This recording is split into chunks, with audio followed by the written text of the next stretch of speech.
আসসালামু আলাইকুম এভরিওয়ান, কি অবস্থা সবার, কেমন আছো? আজকে আমি একটা কাবাব বানাবো গরুর গোশত দিয়ে। কি কাবাব জানি না, আমি নামও বলতে পারবো না কি নাম, তোমরা একটা নাম দিয়ে নিও।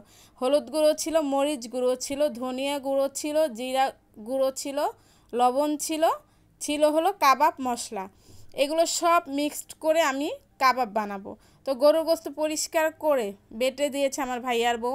এরপরে ছিল টমেটো সস, ছিল কর্নফ্লাওয়ার, পেঁয়াজ কুচি ছিল, মরিচ কুচি ছিল, আর ছিল হলো আদা রসুন বাটা। এগুলো সব আমি একসাথে সুন্দর করে মেখে নিয়েছি। ভাইরে ভাই, যেই হাত জ্বলছে, বলে হাতে যত মিশাবো যে কোনো জিনিস হাত দিয়ে করলে নাকি খাবারের স্বাদটাও অনেক মজার হয়। এইটা অবশ্য মুরব্বীরা বলে।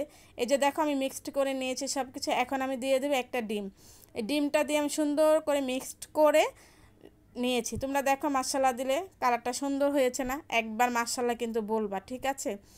আমি এগুলো না সবগুলোকে গোল করে একটা শেপ করে নিয়েছি, পাতলা পাতলা করে চুলায় দিয়েছি। কিন্তু চুলায় দেওয়ার পরে বুঝছো এগুলো একটু এঁকে বেঁকে গিয়েছিলো।